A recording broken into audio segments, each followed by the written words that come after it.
క్రీస్తునందు ప్రియులు దేవుని పిల్లలైన మీ అందరికీ కూడా క్రీస్తు నామములో శుభాభివందనాలు తెలియజేసుకుంటున్నాను. శకపురుషుని క్షమాయుగం అనే ఈ ఆలోచనాత్మకమైన సందేశాత్మకమైన ఈ అంశము యొక్క ముఖ్యోద్దేశం ఈ ప్రపంచం గుర్తించని క్రీస్తులోని ఒక ఉన్నతమైన తత్వం.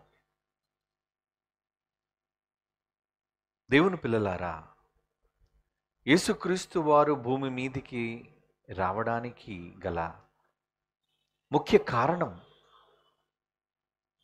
ఎందు నిమిత్తమై ఆయన జన్మించాలి, ఎవరి కొరకు ఆయన ప్రాణం పెట్టాలి, ఈ విషయాలు మాకు తెలుసు అని ఈ సమాజం అనుకుంటున్నా వారు ఎరుగని కోణం, వారు గ్రహించలేని సత్యం, మరికొన్ని విశేషమైన సంగతులు బైబిల్లో ఉన్నాయి.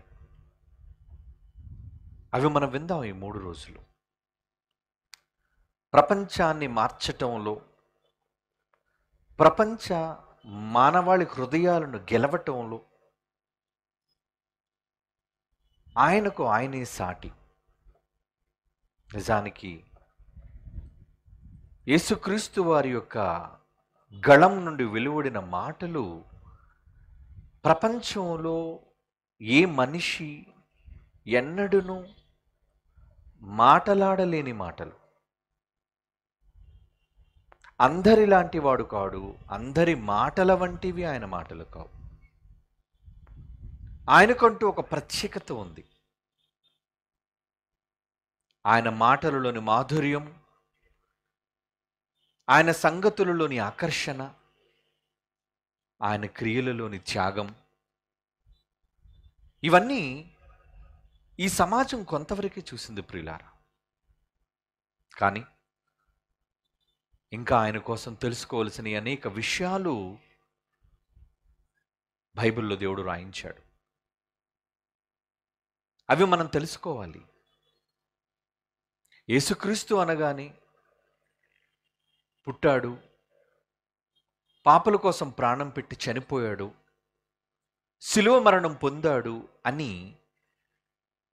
చెప్పి ముగించేస్తుంది ఈ సమాజం. కానీ అంతకు మించి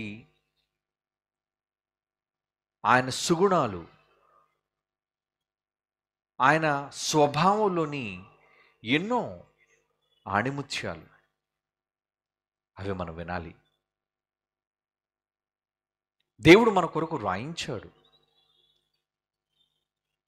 మానవాళికి అందించిన ఈ గ్రంథంలో క్రీస్తు యేసు వారి యొక్క స్వభావాన్ని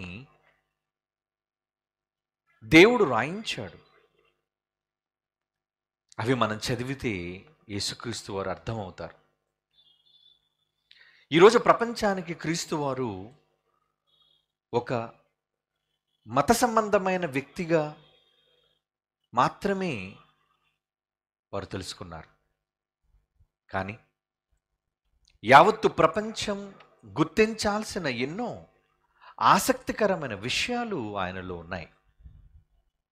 ఎందుకంటే ఆయన ప్రత్యేకమైన వాడు. బైబిల్లో ఆయన గూర్చి కొన్ని సందర్భాలు భక్తుల ద్వారా రాయించాడు. ఆ వ్రాయబడిన మాటలలోని కొన్ని విషయాలను చదువుకుందాం.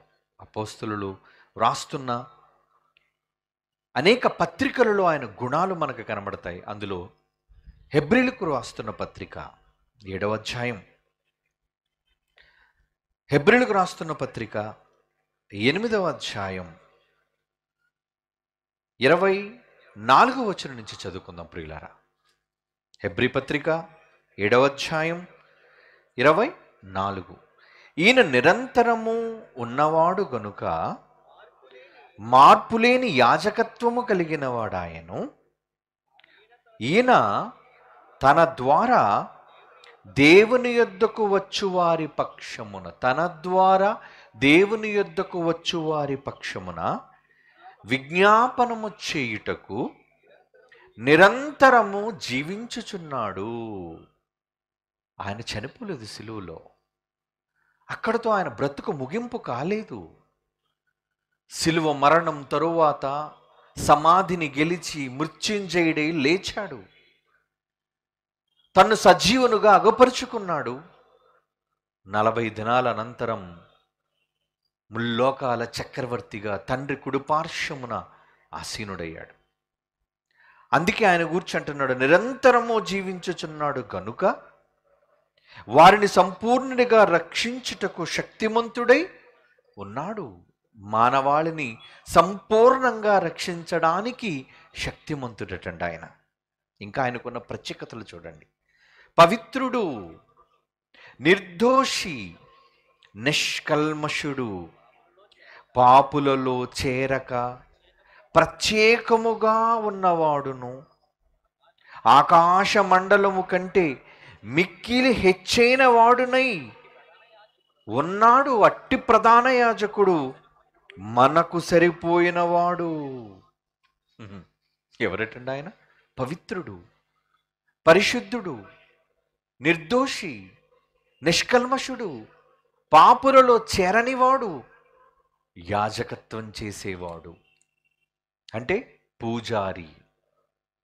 ప్రజలకు దేవునికి మధ్య యాజకత్వం చేసేవారిని పూజారి అంటారు.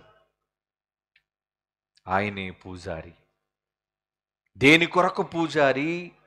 ఎవరి కొరకు ఆయన పూజారికం చేయాల్సి వచ్చింది? మరొక మాట బైబిల్లో చదువుకుందాం ప్రియులారా. ఎఫెసీయులకు రాసిన పత్రిక.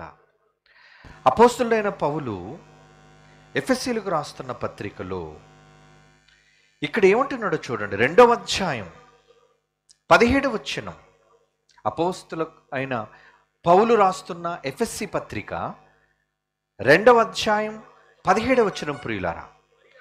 ఆయన వచ్చి, యేసుక్రీస్తు వారిని గురించి చెప్పబడుతున్న మాట, యేసు వచ్చి దూరస్తులైన మీకును సమీపస్తులైన వారికిని సమాధాన సువార్త ప్రకటించను. సమాధాన సువార్త.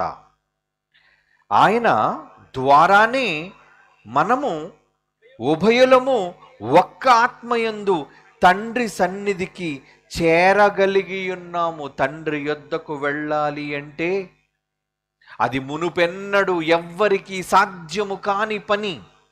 ఎందుకు వెళ్ళలేం తండ్రి దగ్గరకు? మంచివాళ్ళం కాదు గనుక, పాపులము గనుక, నేరస్తులము గనుక, తండ్రి యొద్దకు మనం చేరలేని దశకు చేరుకున్నాము గనుక ఆయన వచ్చి ఏం చేశారటండి? దూరస్తులైన మీకును సమీపస్తులైన వారికి సమాధానము ప్రకటించి ఆయన ద్వారా మన ఉభయులను ఒక్క ఆత్మయందు తండ్రి సన్నిధికి చేరగలిగి ఉన్నాము. ఆయన సన్నిధికి చేర్చే ఒక సాధనం యేసుక్రీస్తు.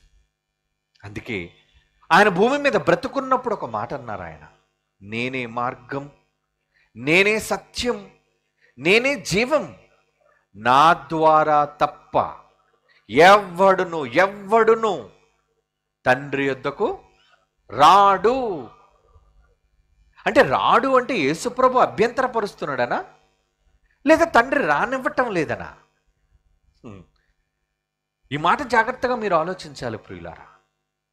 ఇవి ఎన్ని సభలలాగా, గోలతో కూడిన సభలు, రోగాలను తీసే సభలు, లేదా 10 కీర్తనలు పాడి ఏమండి వాయిద్యాలతో వినసొంపుగా కాసేపు గానలహిరిలో ముంచే సభలు కావు ఇవి. మిమ్మల్ని బైబిల్ని పరిశీలించి తీక్షణంగా ఆలోచింపజేసే 3 రోజుల సభలు మాత్రమే. కనుక మీరు దృష్టించి మీరు ఆలోచించండి. దేవుడు రాయించిన మాటలలోని మాధుర్యం. ఎవడునూ తండ్రి యొద్దకు రాడు. ఎందుకు రాలేకపోతున్నాడు? మనము మన అపరాధముల చేత, పాపముల చేత, మనుష్యులు, మానవాళి ఈరోజు భూమి మీద దేవుని పిల్లలుగా పిలువబడుతున్న సర్వ మానవాళి దేవుని నుండి పుట్టి దేవుని వలన జన్మను పొందిన వారుగా కోట్ల మంది ఉంటుండగా వారందరూ భూమి మీద తమ అపరాధముల చేత అంటున్నాడు. చూడండి ఎఫ్సి పత్రిక అదే 2వ అధ్యాయం 1 నుండి, మీ అపరాధముల చేత పాపముల చేత మీరు చనిపోయారు. భూమి మీద మీ ఊపిరితిత్తుల్లో శ్వాస నిండడం కాదు బ్రతికున్నాడానికి అర్థం. మీ గుండె కొట్టుకోవటం కాదు మీరు జీవిస్తున్నారు అనడానికి అర్థం. దేవుని దృష్టిలో ఒక మనిషి బ్రతికి ఉన్నాడు అని ఎప్పుడు దేవుడు భావిస్తాడు అంటే అతడు నేరము చెయ్యని వాడుగా ఉన్నప్పుడు. అదేనండి ఆ మాటకు అర్థం. మీరు మీ అపరాధముల చేతను పాపముల చేతను దేవుని దృష్టిలో చచ్చిన వారై ఉండగా ఆయన దేవుడు మిమ్మును క్రీస్తుతో కూడా బ్రతికించెను. ఆయన రాకతో మీకు బ్రతుకునిచ్చాడు. సర్వ మానవాళికి ఆయన బ్రతుకునిచ్చాడు.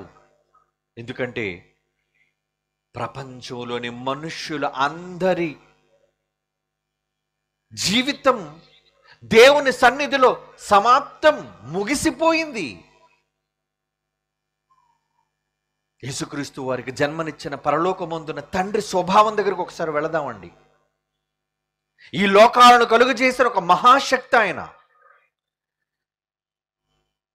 తన మహా అపరిమితమైన బలము చేత శక్తి చేత ఈ విశ్వాన్ని కలుగజేసి ఆ విశ్వంలో మనిషికి కావలసిన వాటన్నిటినీ కోటాను కోట్ల సంవత్సరాలు కష్టపడి శ్రమించి అలిసిపోయినంతగా పనిచేసి ఇదిగో మనం అనుభవిస్తున్న ఈ ప్రకృతిని చేశాడు.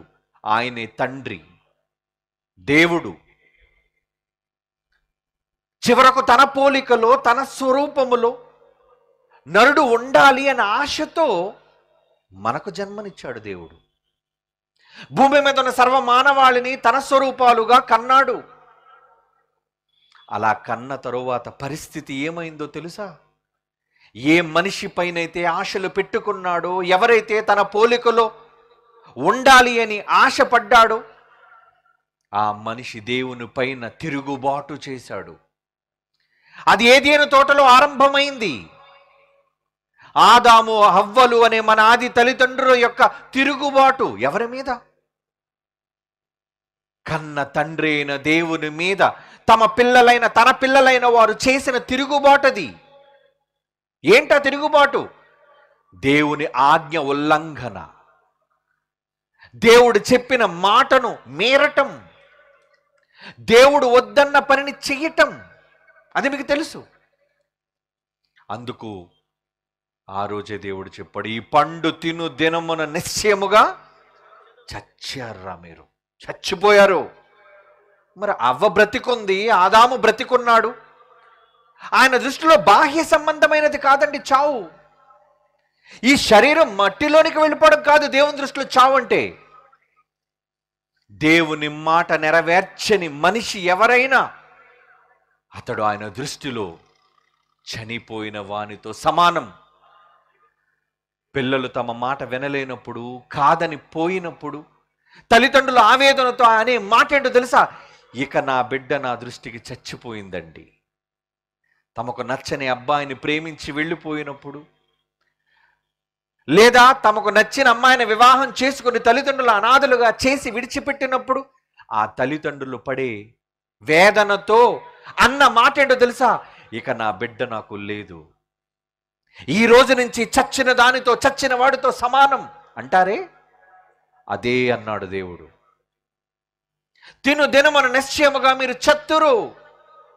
చచ్చిపోయారు మీరు.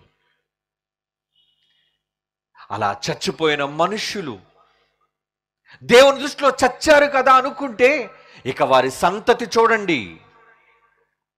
దేవుని ఆజ్ఞను మీరిన తొలి నరులైన ఆదాము అవ్వల నుంచి పుట్టిన తొలి నరుడు, మొట్టమొదటి జన్మించిన గర్భము నుంచి ఉద్భవించిన శిశువు ఎవరు? కయీను. తెలుసు కదా మీకు. ఎవరు? ఒక నరహంతకుడు.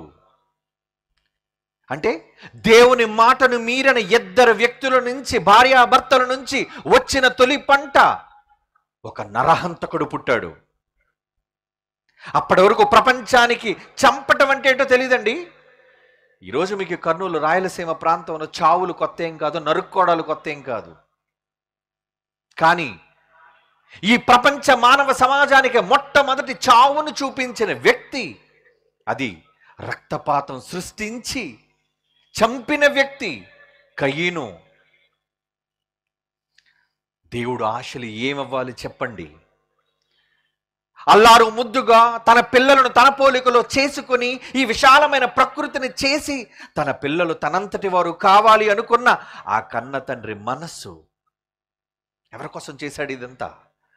వెలిగే సూర్యుడు, తిరిగే భూమి, వీచే గాలి, అనుభవించే నేల, ఈరోజు ఇవన్నీ దేవుడు మన కొరకు చేశాడు. అన్నిటినీ అనుభవిస్తున్న మనిషి దేవుని కొరకు కాక తన కొరకు బ్రతుకుతుంటే ఆ బ్రతుకును చూచిన దేవుడు ఏమనుకోవాలి చెప్పండి? ఇక వీళ్ళు నా దృష్టిలో లేరు. అయినా సహిస్తూ ఊరుకుంటూ ఓర్చుకున్నాడు. ఎలాగ చచ్చారు కదా, వదిలేండి వాళ్ళని, చచ్చారు, వాడక నాకు లేనట్టే అనుకున్నాడు. కానీ 6వ అధ్యాయం వచ్చేసరికి అతను కోపం తట్టుకోలేకపోయాడండి. ఎంత తట్టుకోలేకపోయాడంటే చదవండి, ఆదికాండం 6వ అధ్యాయం 5వ వచనం.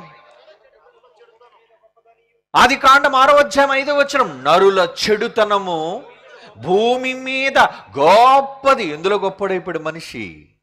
ఎందులో గొప్పవాడైపోయాడు మనిషి? చెడులో, మంచిలో కాదు. 10 మందికి అన్నం పెట్టడంలో మంచివాడవలేదు, 10 మందికి సేవ చేయటంలో గొప్పవాడవలేదు, 10 మందికి మంచి చేసి చూపించడంలో గొప్పవాడు కాలేదండి. మరి ఎందులో గొప్పవాడాడు? చెడుతనములో గొప్పవాడు. చెడుతనము ఒక్కడు కాదండి, నరులందరూ చెడుతనములో గొప్పవాళ్ళు అయిపోయారట. ఆహా, వారి హృదయం కూడా చివరకు చెడిపోయి వారి తలంపులలోని ఆలోచన అంతా చెడ్డదని గ్రహించినప్పుడు బాధపడ్డాడటండి. బాధ వచ్చేసింది ఆయనకి. వెంటనే ఆయన తీసుకున్న నిర్ణయం ఏంటో తెలుసా? తాను భూమి మీద నరులను చేసినందుకు యెహోవా మొట్టమొదటి సంతాప సభ ప్రకటించారండి. ఎవరికి? తన పిల్లలకు ప్రకటించిన సంతాప సభ. ఏంటి, బతుకుంటుండగా ఎవరిదైనా సంతాపం మీరు తెలియజేస్తే ఊరుకుంటారా? వాళ్ళు శ్రద్ధాంజలి ఫోటో వేస్తే ఊరుకుంటారా? నేను బతుకున్నాను అనుకున్నావా, చచ్చాను అనుకున్నావా? బ్రతుకుంటుండగా ఇంట్లో ఎవరైనా వ్యక్తి ఫోటోకు దండ వేస్తే మీరు సహించగలరా? కానీ మొట్టమొదటిసారిగా దేవుడు ప్రపంచ మానవాళికి దండేయాలనుకున్నాడు. తన పిల్లలు తనంతటి వారుగా మారి, దైవాలుగా మారి, దండం పెట్టేవాళ్ళుగా మారాలి అనుకున్నాడు. కానీ చివరికి దండేసి చంపేయాలి అనుకున్నాడు. అది దేవుని కోపం, అది దేవుని ఉగ్రత. ఆ రోజు నిర్ణయం తీసుకున్నాడండి. ఏమని తెలుసా? 12-13 వచనాలు చూడండి. అదే ఆదికాండం 6వ అధ్యాయం 12-13 వచనాలు. దేవుడు భూలోకమును చూచినప్పుడు అది చెడిపోయింది. చెడిపోయింది. భూమి మీద ఒకరు కాదండి, సమస్త శరీరులు అన్నాడు చూడ. అందరూ తమ మార్గములను చెరిపేసుకున్నారు. ఇక మీలో మంచి మార్గము లేదురా, మంచి నడవడి లేదురా. అందుకే ఏమనుకున్నాడు తెలుసా? ఇక చంపేయాలి.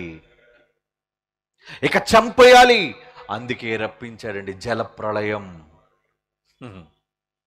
జలప్రళయం. ప్రేమగా చేసుకున్న పిల్లలందరినీ కూడా కళ్ళ ముందు నీటిలో ముంచి చంపేస్తున్నాడండి, ముంచి. అందుకే అన్నాడు, నా సన్నిధిని వారి అంతం, వాళ్ళ అంతు చూస్తా నేను. ఏమండి, అప్పుడప్పుడు అంటుండే పాము తన గుడ్లను తానే పొడుచుకు తింటుంది, కఠినమైనది అని. ఇక్కడ దేవుడు ఎలా కనబడుతున్నాడు మనకి? తన పిల్లలను తానే చంపుకుంటున్న ఒక తండ్రి. ఎందుకు? ఊరకనే కాదండి, ఊరకనే తన పిల్లలను చంపటం లేదండి. తన పిల్లలు తన పట్ల చేసిన ద్రోహానికి తన పిల్లలకు విధించాలనుకున్న శిక్ష, దండన, మరణ దండన. నా సన్నిధిని వాళ్ళి అంతం వచ్చింది, ఇక వాళ్ళ అంతు చూసిగాని నిద్రపోను అనుకున్నాడు. అంతేనండి, ఆకాశపు తూములు విప్పాడు. ప్రారంభమైంది జలధారలు, సముద్రాలు. నీరు సరిపోదండి భూమిని ముంచడానికి. మూడొంతుల సముద్రాల నీరు ఒకంతు భూమిని నింపడానికి సరిపోదని పైనుంచి రప్పించాడు. ధారలు అంతే, ఎవరెస్ట్ శిఖరముతో మునిగిపోయిందండి ప్రపంచం, ముంచి చంపేశాడు. ఇది ఆయన క్యారెక్టర్, ఆయన స్వభావం. అంటే ఏం కనబడుతుంది అందులో? నేను చెప్పడం కన్నా మీరు బైబిల్లో ఒక మాట చూపిస్తాను నేను ఏంటో. చాలాసార్లు మీకు తెలుసు, చదువుకున్నారు ఈ మాట. హెబ్రీ పత్రిక 12వ అధ్యాయం 29వ వచనం. హెబ్రీ పత్రిక 12వ అధ్యాయం 29వ వచనం అండి. ఇక్కడ ఏమంటున్నాడు లాస్ట్లో, ఆఖరి మాట, మన దేవుడు దహించు అగ్ని. ఏంటి ఆయన పేరేంటి? కళ్ళల్లో అగ్ని ఉండడం కాదు, నిన్ను కాల్చి చంపేసే అగ్ని, దహించు అగ్నిట. ఆయన పేరే ఫైర్. మన దేవుడు ఎవరట? దహించు అగ్ని. మీరనుకున్నంత సాత్వికుడు కాడాయన, మీరనుకున్నంత నెమ్మదస్తుడు కాడాయన. కీర్తనలు 89వ కీర్తన 7వ వచనం. 89వ కీర్తనలోని 7వ వచనం చూడండి. కోట్ల మంది ఇవ్వండి, విశ్వాన్ని 3 లోకాలను నడిపిస్తున్న శక్తులే ఏంజల్స్. చాలా గొప్పవండి, చాలా బలమైనవి. అలాంటి దేవదూతలన్నీ కూడా ఆయన దగ్గరకు వస్తే ఏమండి, పరిశుద్ధ దూతల సభలో ఎలా కనబడుతున్నాడట ఆయన?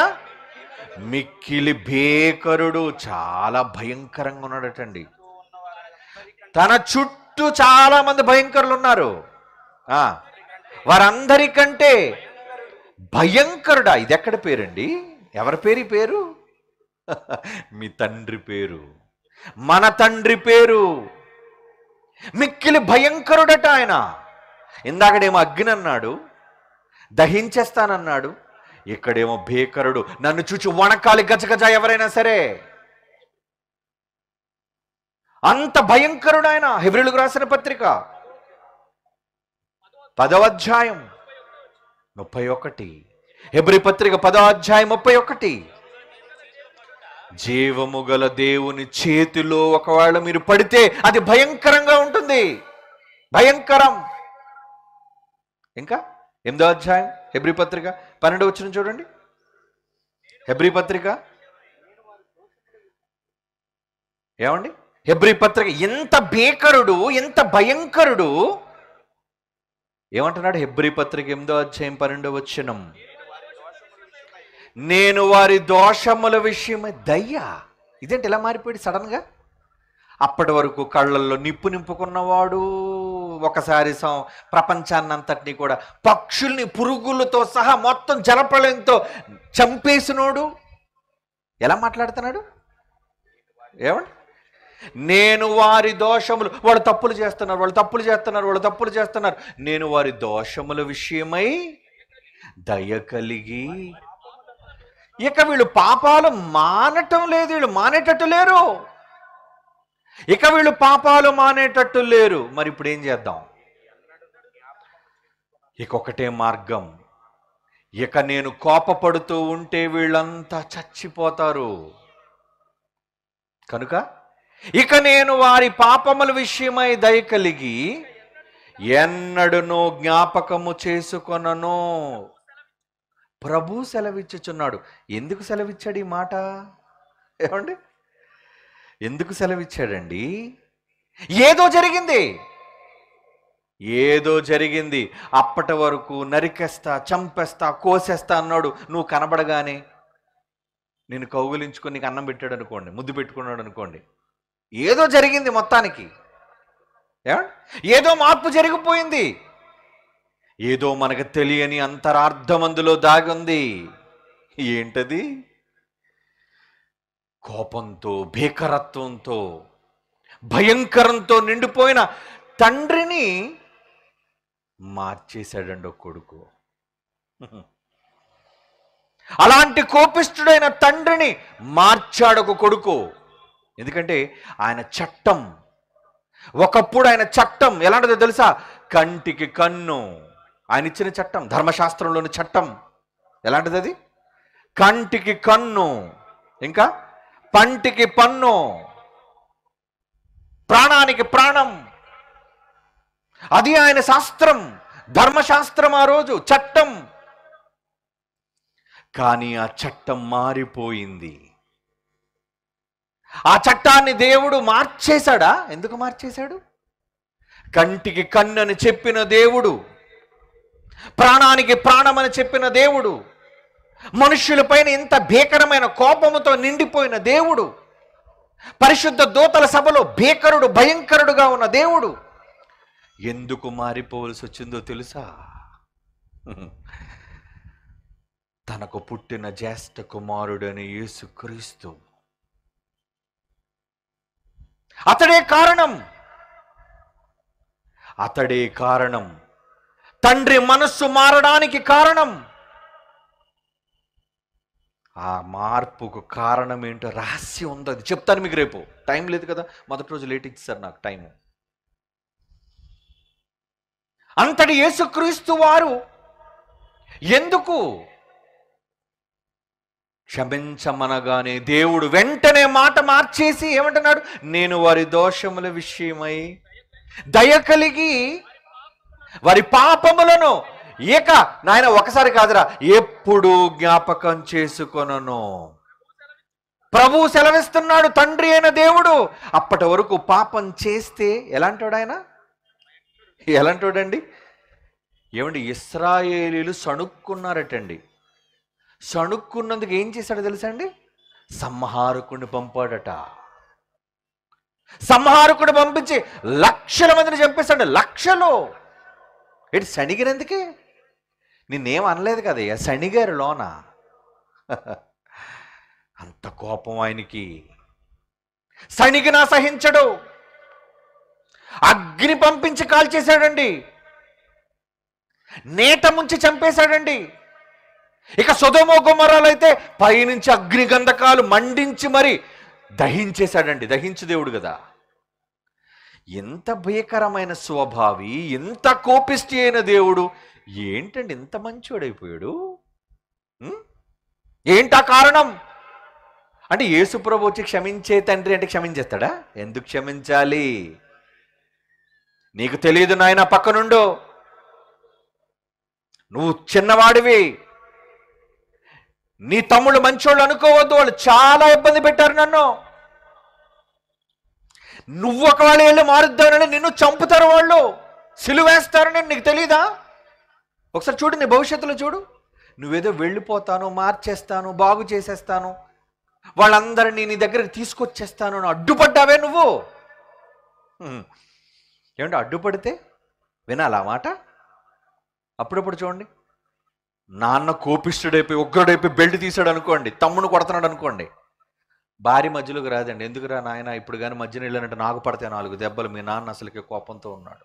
ఇంకెవరు వెళ్తారు? అమ్మ రాక, అన్న నేను రాను, అక్క చెల్లెళ్ళు రాక, ఎవరు అడ్డుపడకపోతే ఆయన కోపానికి అడ్డుపడేది ఎవరు?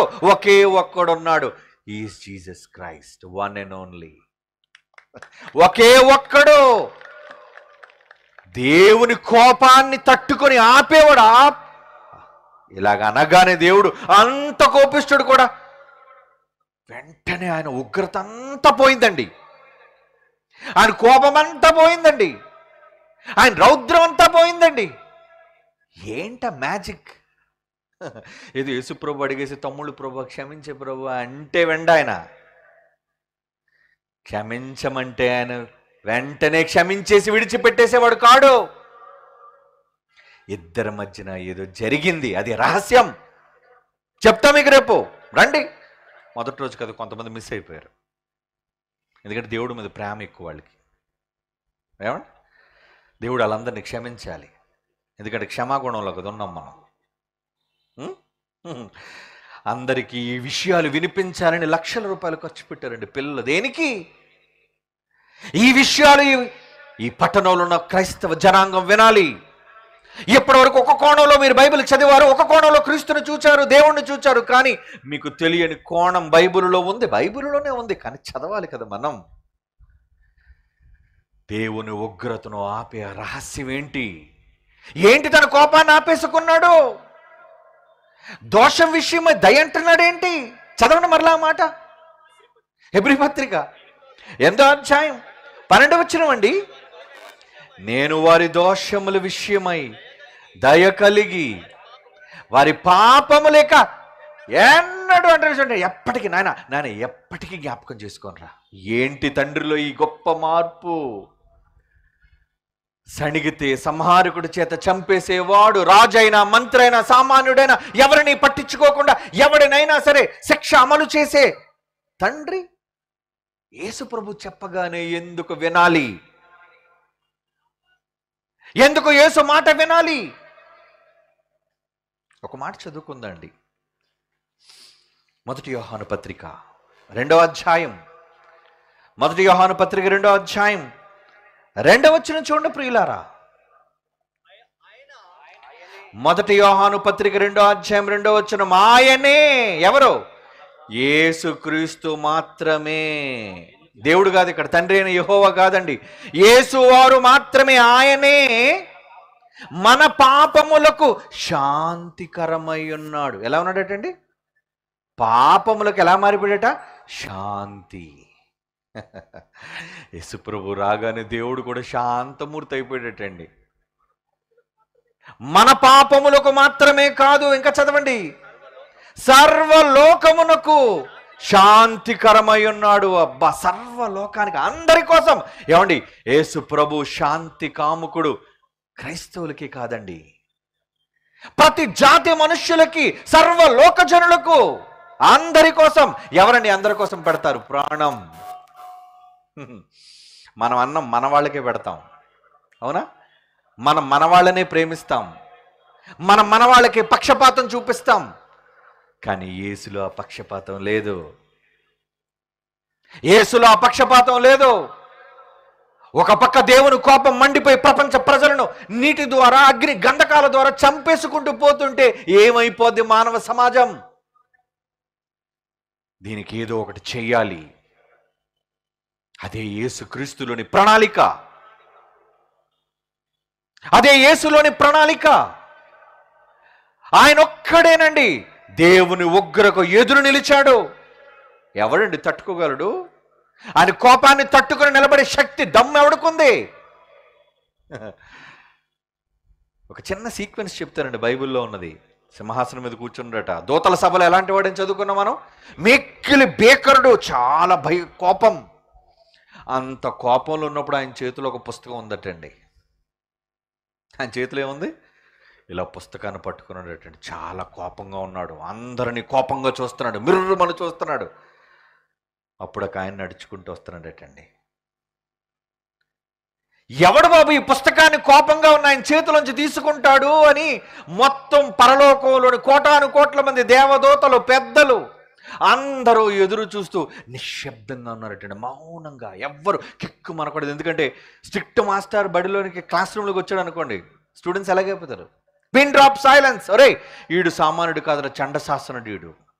శబ్దం చేసామా అందరికీ బాధ ఎత్తారండి. ఒక మాస్టర్ ఉండేవాడండి, మిగతా పీరియడ్స్లో అల్లరి చేసిన, ఏమండి 6వ తరగతి 5వ తరగతిలో అతని పేరు భాస్కర్ రావు అండి. చూసారు, పేరు ఎంత బాగా గుర్తుంది, ఎందుకంటే మళ్ళీ బాగా దండించేవాళ్ళు మనకు గుర్తుంటారు. అతని పీరియడ్ వస్తుందనేసరికి అందరూ క్లాసులో అలర్ట్ అయిపోయారండి. అలర్ట్. ఎందుకంటే అతను తప్పు చేసిన వాళ్ళు కొట్టడమే కాదండి, అల్లరి చేసి ఒకళ్ళు మొదటి బెంచోడు ఒకళ్ళు అల్లరి చేశాడు అనుకోండి, క్లాసులో అందరినీ నిలబెట్టి పెద్ద బెత్తం ఉండేదండి, వెదురు బెత్తం అతని దగ్గర, అందరికీ వాయించేసేవాడండి. అందరికీ పడిపోయాయి దెబ్బలో. అప్పుడు పిల్లలందరూ ఏమనుకున్నారు? ఒరే, ఒక్కడు తప్పు చేసినా అందరికీ పడిపోద్ది వాయింపు, కనుక ఏం చేయాలి? అలర్ట్. ఎందుకు అంత భయం? పరిస్థితి అలాంటిది. ఇక్కడ కూడా దేవుడు అంత భీకరుడుగా ఉన్నప్పుడు ఆయన దగ్గరికి వెళ్ళటమే, ఆయన దగ్గరికి వెళ్ళి ఆయన చేతిలో ఉన్న పుస్తకాన్ని పుచ్చుకోవటమే. కానీ పుచ్చుకోవడానికి ఒకే ఒక శక్తి ముందుకెళ్తుందట. ఆ శక్తి ఏంటో చూద్దాం. ప్రకటన గ్రంథం 5వ అధ్యాయం ప్రకటన గ్రంథం 5వ అధ్యాయం 3వ వచనం నుంచి చదువుదామండి. అయితే పరలోకమందు గాని, భూమి మీద గాని, భూమి క్రింద గాని 3 లోకాలలో ఆ గ్రంథమును విప్పుటకైనను చూచుటకైనను ఎవడికి శక్తి లేదటండి. ఆ గ్రంథమును విప్పుటకైనను చూచుటకైనను ఎవడు యోగ్యుడు కనబడనందున యోహాను గారు అమాయకుడు పాపం ప్రతి చిన్నదానికి ఏడుతుంటాడు, కన్నీళ్ళు పెట్టుకున్నాడట ఈయన దర్శనంలో. అయితే ఏం జరిగింది? 5వ వచనంలో అన్నాడు చూడండి, ఆ పెద్దలలో ఒకడు, ఆయన సింహాసనం చుట్టూ 24 పెద్దలు ఉంటారండి. ఇదేంటి తండ్రి సింహాసనం, 24 సింహాసనాలు ఉంటాయి, వాళ్ళు పెద్దలు, ఎల్డర్స్.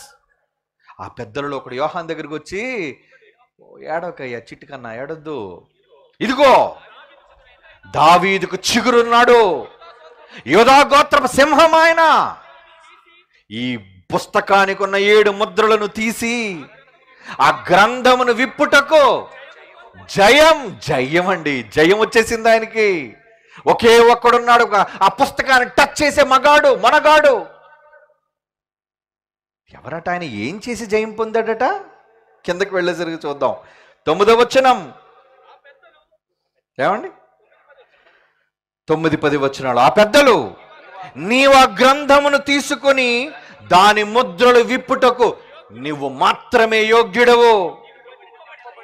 ఎందుకు నీకు అర్హత వచ్చిందంటే, నీవు వధింపబడ్డావు. వధ జరిగింది. ఏంటా వధ? దేవుడు కోపాన్ని తట్టుకునే వధ. ఎందుకు సిలువెక్కాలి యేసు ప్రభు? చాలా మంది సన్నాసులకు అర్థం కాదు. ఎందుకంటే సిలువెక్కుపోవాలని. ఆయన సిలువ లేకపోతే ఈ పాటికి ప్రపంచం భస్మంలో చచ్చిన వాళ్ళందరికీ నరకం. కానీ ఆ మహానుభావుడు అడ్డుపడ్డాడు, క్షమించి అడ్డుపడ్డాడు. ఒక సరికొత్త యుగానికి నాంది పలికాడు. అది రాతి యుగం కాదు, అది రాకెట్ యుగం కాదు, అది యేసు ద్వారా ఆరంభింపబడిన క్షమాయుగం. అది క్షమాయుగం. అందుకే ప్రపంచం బట్ట కట్టగలుగుతుంది. ఎప్పటికీ ప్రపంచం బట్ట కట్టగలుగుతుందంటే క్షమాగుణం, ఆయన ప్రారంభించిన క్షమాయుగం. ఆయన వచ్చి ఏం చేశాడట? వధింపబడ్డాడు. దేవుడు కోపాన్ని తట్టుకోవడానికి అందరిని చంపేయాలి. అందరినీ చంపేస్తావుగా, అందరూ చావాలిగా, వాళ్ళందరి కోసం నేను చచ్చిపోతా, వాళ్ళందరి కోపాన్ని నా మీద పెట్టు, వాళ్ళు పాపాలను నా మీద వేయి. ఎందుకంటే యేసు ప్రభువుకు తగిలిన దెబ్బలు, గాయాలు ఎవరి కోసం? ఈ రిఫరెన్స్లన్నీ మీకు తెలుసు, టైం లేదు కదా. ఆయన పొందిన గాయముల వల్ల మనకు స్వస్థత. కనుక సర్వ మానవాళి చేసిన నేరాలన్నిటినీ యేసు పైన వేసి సిలువలో అతని ప్రాణం పోయింది, ఇచ్చేశాడు. ఇచ్చేసి ఆ సిలువలో చివరి రక్తపు బొట్టు వరకు, until the last drop of his blood, చివరి రక్తపు బొట్టు వచ్చిందటండి. ఒక్క బొట్టు దాచుకోలేదు ఆయన కోసం. చివరి రక్తపు బొట్టు వరకు ఈ మానవాళి కోసం, వారి పరిహారం కోసం త్యాగం చేసిన ఒక త్యాగమూర్తి ఆయన. అందుకే ఎందుకట ఆయన చచ్చిపోయాడు? చదవండి ఆ మాట. నీవు వధింపబడిన వాడవై నీ రక్తమిచ్చి ప్రతి వంశం, ఆయా భాషలు మాట్లాడు వారిని, ప్రతి ప్రజలోను, ప్రతి జనములోను దేవుని కొరకు మనుష్యులను కొన్నాడటండి. దేవుని కోసం కొన్నాడటండి మనల్ని. దేన్ని ఇచ్చుకున్నాడు? ఎన్ని కోట్లు ఇచ్చుకున్నాడు? ఎన్ని సంపదలు ఇచ్చుకున్నాడు? ఎన్ని ఎకరాల పంట పొలాన్ని ఇచ్చుకున్నాడు? చెప్పండి. ఇవన్నీ అక్కరకు రావు. నీ దగ్గర 100 ఎకరాలున్న చెల్లవు బిడ్డ, నీ దగ్గర కట్ల నోట్లున్నా పనికి రావు బిడ్డ, చిత్తు కాగితాలవి. ఆయన కోపాన్ని తట్టుకొని నిన్ను రక్షించే ఒకే ఒక్క సాధనం నా రక్తం. అదేంటో తెలుసా? నా ప్రాణం ఇస్తున్నాను. అది అంటున్నాడు, సర్వజనుల కోసం నీ రక్తం ఇచ్చి దేవుని కొరకు ప్రతి వంశములోను, ఆయా భాషలో మాట్లాడు వారిలోను, ప్రతి జనములోను, అది అమెరికా, ఆస్ట్రేలియా, పాకిస్తానా, చైనా, రష్యా, ఇండియా, ఎక్కడైనా సరే అందరినీ దేవుని కోసం కొన్నాడు, ప్రాణమిచ్చి కొన్నాడు. మా దేవుని కొరకు వారిని రాజ్యంగా చేయడానికి. అంతేనండి, రక్తమిచ్చి ఆ రక్తంలో ఏముందో తెలుసా? కమాన్ లైట్స్ ఆఫ్. 2024లో రాబోతున్న అద్భుతమైన సెన్సేషనల్ సాంగ్.